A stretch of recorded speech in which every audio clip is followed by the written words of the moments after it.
Hi guys, this is Mike. In this Cinema 4D tutorial, I'm going to show you tips and techniques for subdivision surface within 3D modeling. Okay, in this first example, open up Lesson 01, and what you'll see here is a spline, this rectangle spline. And to best understand subdivision surface is to take a look at what we have here with a spline. Now you'll notice with a spline you are able to control the outside edge by clicking on these points and then moving these points around to change the shape of your spline. Now you'll notice that these points, these corners are very tight. So it makes a sharp 90-degree angle. Now that's because we have our type set to linear. Now if I go to B-spline, you can see what happens here is it interpolates a curve from this point to this point. And you're able to control the curvature or the shape of this B-spline by using these little control points. You can just move these around just like this. So subdivision surface works in a very similar manner. So what I'm going to do is I'm going to go to this plane. It's the same size, and you can see that the shape of this object, of this square plane that I have, it's set up the same exact way, and the points are at the same point of our B-spline. So if I put this plane within a subdivision surface, you can see that it smooths in exactly the same way as our B-spline. Now there might be a little bit difference because the difference between the interpolation between subdivision surface and the B-spline. But it does it in the same exact way. So I'm going to go to my subdivision surface and drop the subdivisions down to 1. And what it's going to do is it's going to subdivide each polygon by 4. So you'll have 4 polygons once I turn the subdivision surface on. Now, it also smooths out your shape as well. And you can control subdivision surface by the same way by using this control cage.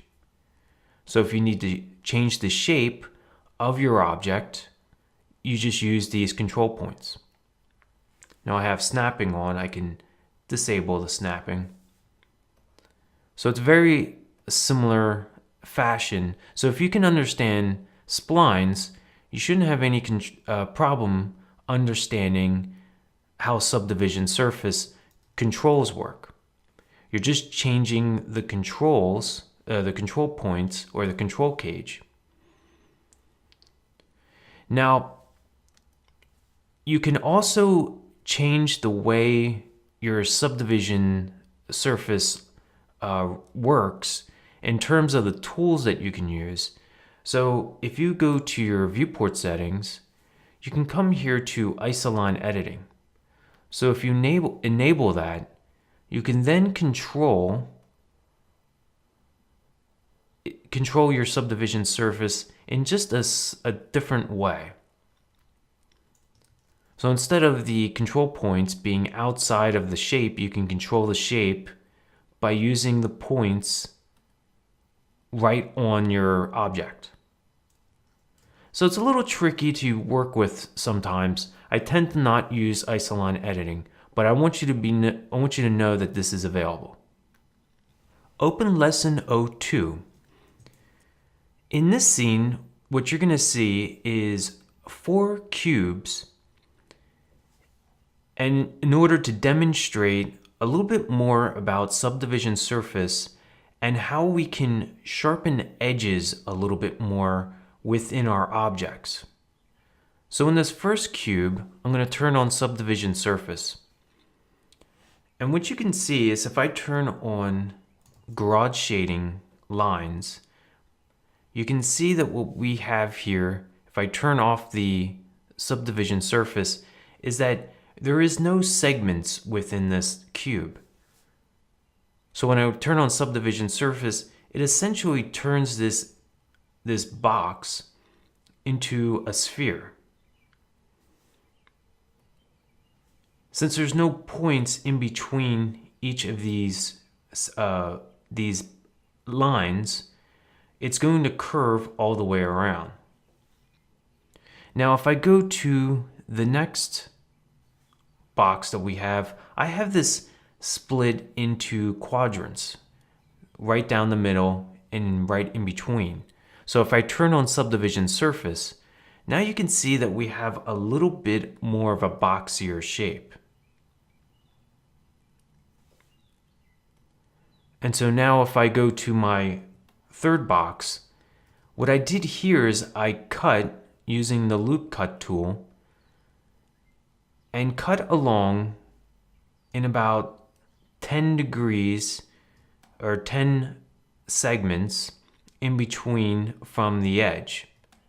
So I did this evenly all the way around each of the edges of our box. And so what that does is when I turn subdivision surface on, is it smooths out this box, but it makes the edges a little bit tighter, a little bit sharper. And you can see that a little bit better if I turn off the lines. And now if I turn on the subdivision surface on this final box, you can see it's now even sharper. So when I go to, say, edge mode, you can see how sharp, how close I put these edges in order to get this very sharp edge. So making edges and making a really tight edge requires some extra lines in order to have a really nice sharp edge. Open lesson 03. Now in this scene, we're going to take a look at how cylinders react to subdivision surface. Now in this first example, I have a disk that I've duplicated, but I added different sides. I added a 4-side, a 6-side, 8-side, a 12-side, and then a 36-side. Now you'll notice once I turn subdivision surface on this first object, how small it gets compared to the original circle. And you can see as I go through each one of these objects, if I go now to the 6-side, 8-side, and the 12-side, and then finally the 36-side, you can see the gap between these circles. So when you have a small amount of geometry working with a cylinder, or in this case a disk, you can see how much it shrinks our object.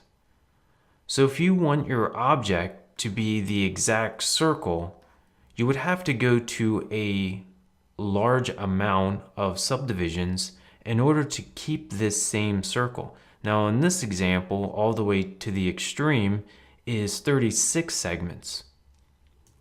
So you can see that how many segments that you're going to need, how much geometry you're going to need in order to preserve the exact shape. So if you want to have an object that stays within this circle, you're going to have to scale up your original geometry. So you can see this as I scale this up, how large it has to be in order to fit within our circle. So always keep in mind, if you're going to be using low geometry under subdivision, you're going to have to compensate and overshoot the model a little bit in order to preserve the size and shape that you want. Now you can take a look at this in another way. and it might kind of help you, especially when you're working with subdivision surface, is to go to display and then go to box. So what box is this view in this display is it allows you to see the bounding box of an object. Doesn't matter what shape it is, it's all going to be whatever this object is as it fits in this box. So you can kind of see this shape and the gap that you have under subdivision surface compared to my circles that I just made some circle splines. And you can see how tight this has to be under subdivision surface. So it just helps you out a little bit. Open lesson 04, begin. So in this scene, what I'm going to do is go through a few exercises to show you how to sharpen the edges of an object. We're going to go through a few different techniques, and I'm going to show you some of the pitfalls that you can run into when first starting out doing your modeling and doing subdivision surface. So I remember when I first started modeling in Cinema 4D, I would use subdivision surface, and when I wanted to sharpen an edge, what I would start doing is I would start adding in some loop cuts. And if I go to my knife tool and I go to my loop cut tool, if I go to KL, I can start adding in some loop cuts in order to give you that sharp edge that I was talking about in previous lessons. So if I turn on my subdivision surface on this object, you can see what happens with how it smooths everything out. So I'm going to turn off my lines, and you can see this is not exactly what I want. I want a nice sharp edge around this square that I extruded out of this plane, basically.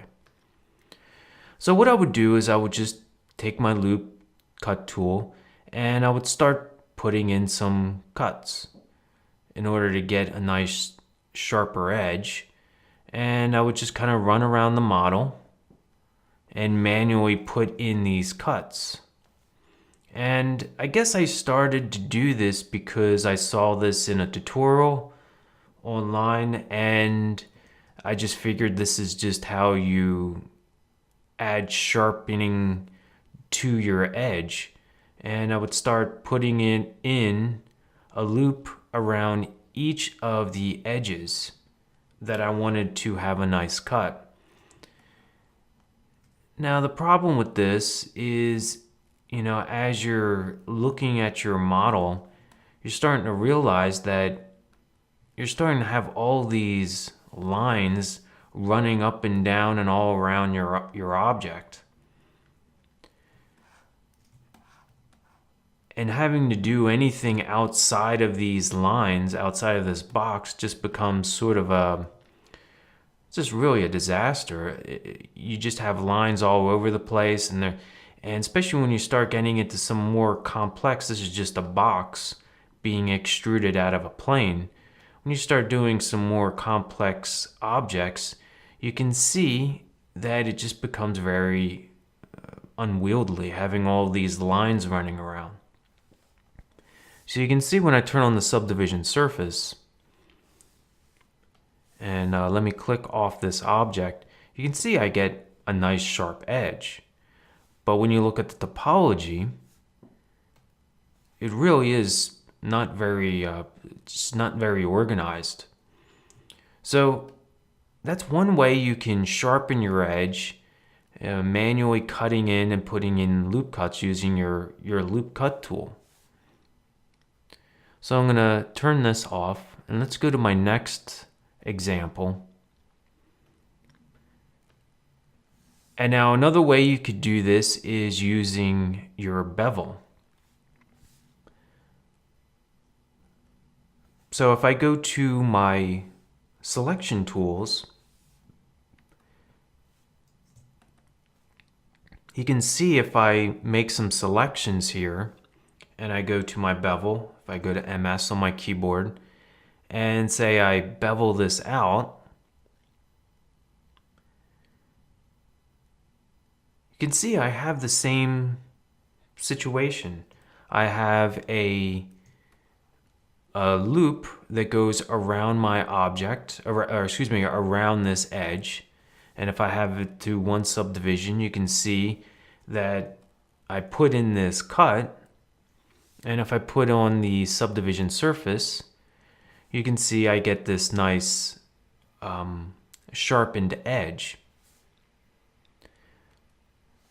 So the problem with this version, or this example, is let's say you go around and you want to do something similar, and you can select each of these,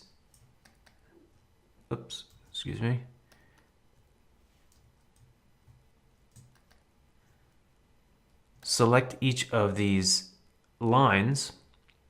Let me go to frame default and start adding in these bevels in order to get that sharpness that you are looking for.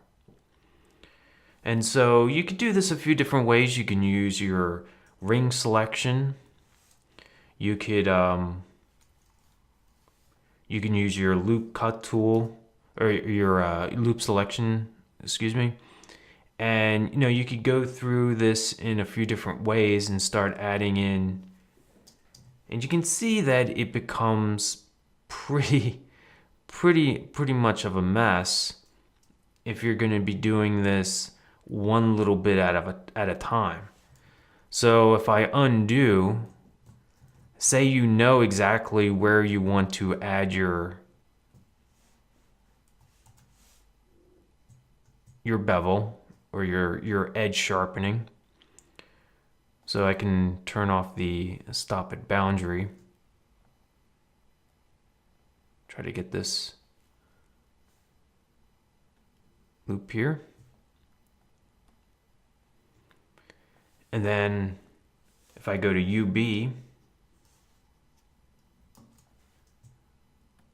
I can select this ring, and then I can just simply deselect some of these interior ones.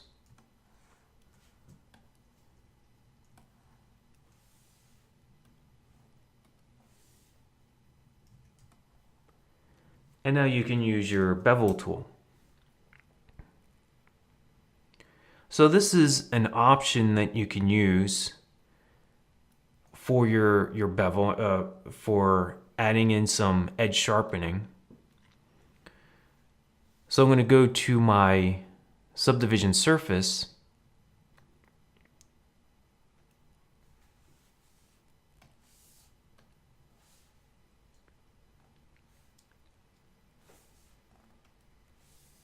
and you can see how this smooths your object out.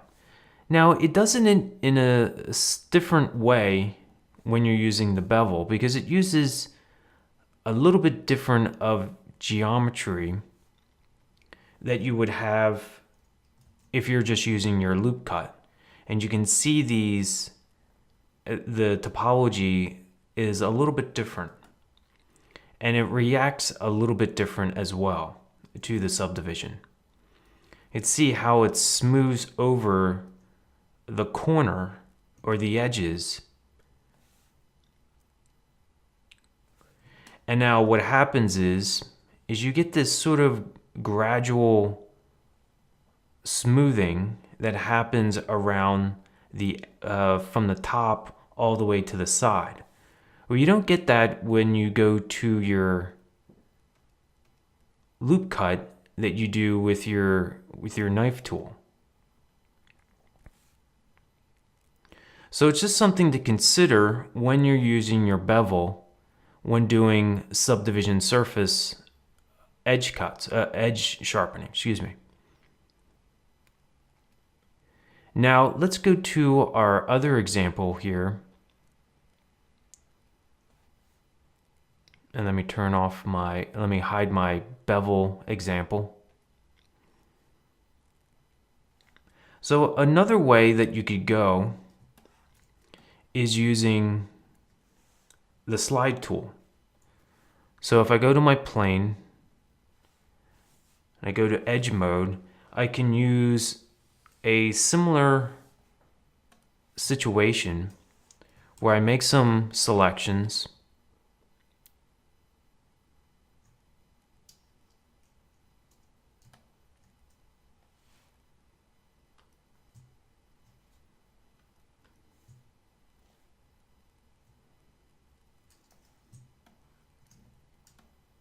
Oh, sorry about that.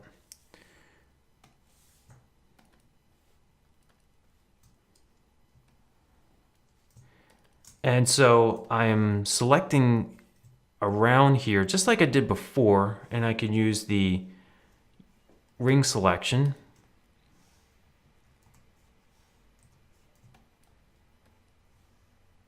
Just remove these interior ones.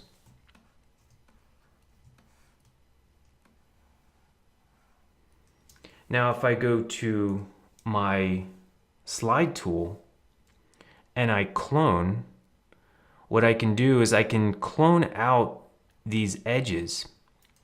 This doesn't work that well if you have everything selected. So if I undo and remove the interior ones, hold down Command, you can see I can build out an edge that goes along. So I could do it that way. I could select this top one again, go to my slide tool, and again do my command and clone that edge. And now I can have my subdivision surface on. And you can see I can do the same exact thing. But here we have a bit of an issue, is because now in order to slide this edge, I'm going to have to make some selections here.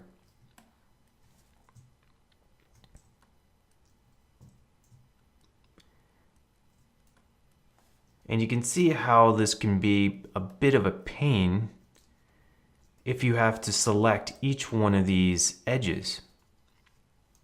So I go back to my slide, command, slide this edge. And so it can just be sort of a bit of a pain to be able to select each one of these edges and use the slide tool. So you have a few different options in order to get what you want in terms of sharpening up your edges. And basically, you're probably going to be using a combination of the three, of using loop cuts, bevel, and the slide tool, which is a completely, totally useful and acceptable way of sharpening up your edges. Now, I have another example to show you. And let me hide my slide example. So let me turn off my subdivision surface. So another way of giving you an ability to sharpen up an edge without having all of these lines all over the place, and giving you a little bit of an easier time sharpening up edges. Now, it all really comes back down to the same principles that I talked about in a previous tutorial about edge flow.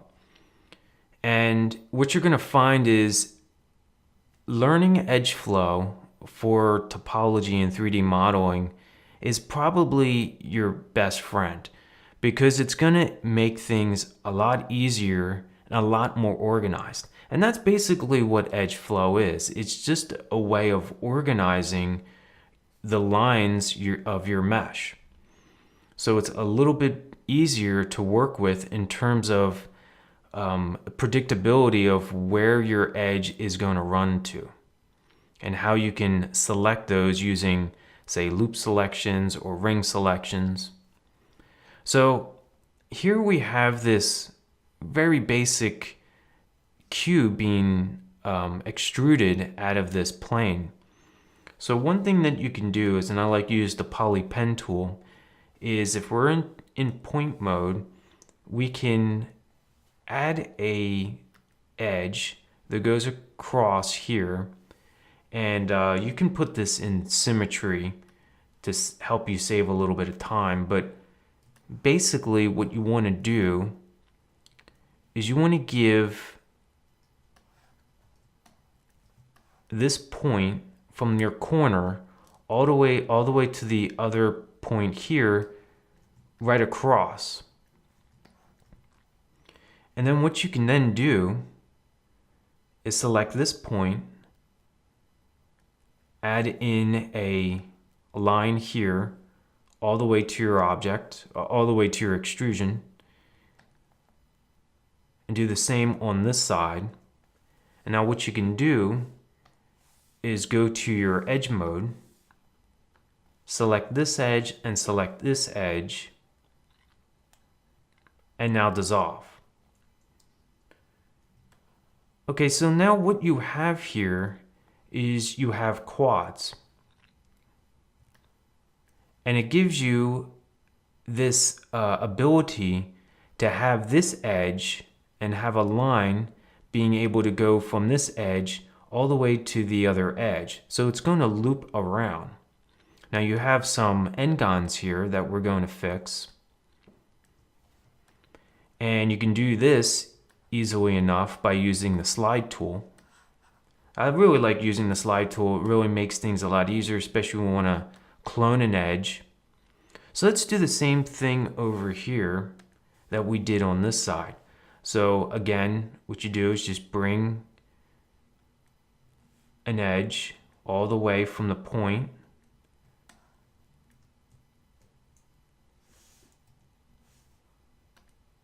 select these two edges, and then dissolve.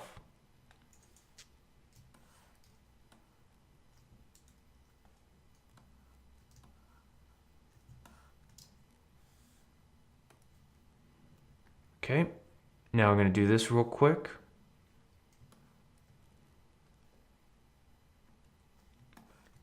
Add those lines, and then go here, select these edges, and then dissolve.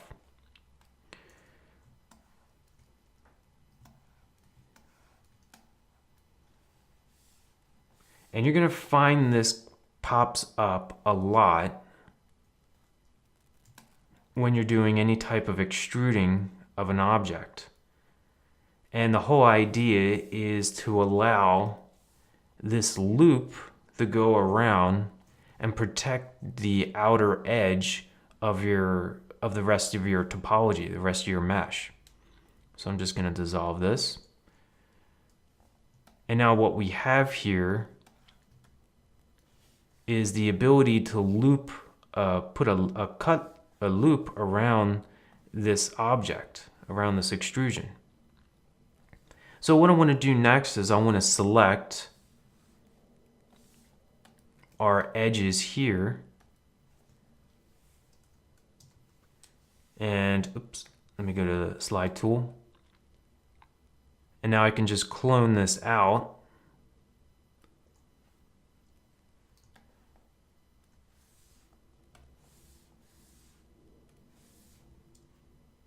Let's zoom in here. Let's take a look here.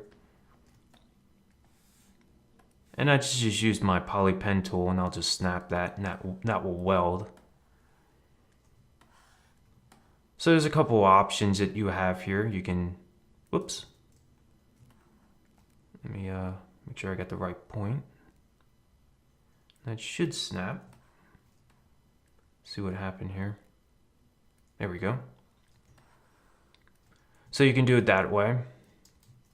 You can use a cut. You can use your loop cut tool. Or excuse me, not your loop cut tool, just your line cut tool. And you can cut across.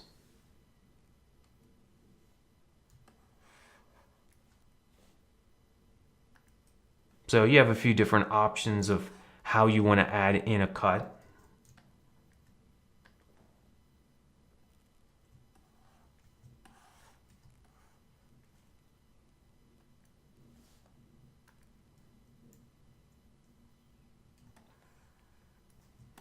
And I'm just kind of eyeballing this.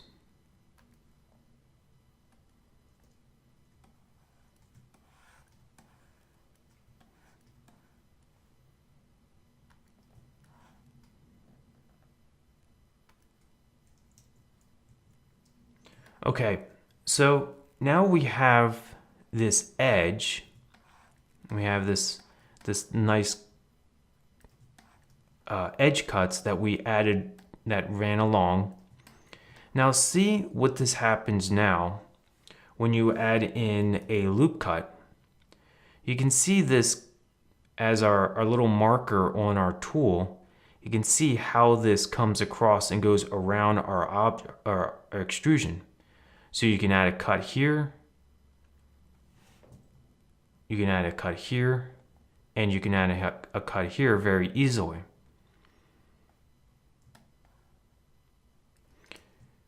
So now when I add in my subdivision surface, you can see how, how this topology looks so much better than what we had in our original one, where we had lines running all over our object. So that's our loop cuts. And now here is our object here and its topology. Now, what you can also do, let me go back to my original one here. And if I take off some of these cuts, what you can do is you can simply use a few of the techniques that I just talked about. You can use the slide tool. So if I go to UL, I can go to my slide, holding down Command and clone out that edge. So you can do it that way. Or you can use your bevel as well.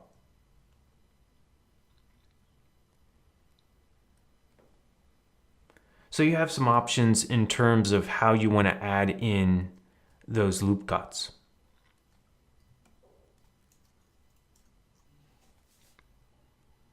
Let's take a look at our subdivision surface real quick.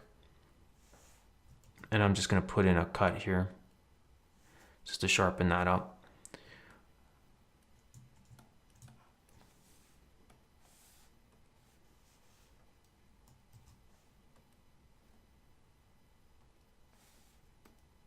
Okay, so you can see how that sharpens up, and we're basically doing the same thing except giving yourself a little bit easier time when adding in these cuts. I put a link in the description to download project files. You can also go to astronomic3d.com to download project files from this tutorial and all the tutorials that I've made so far. Thanks for watching.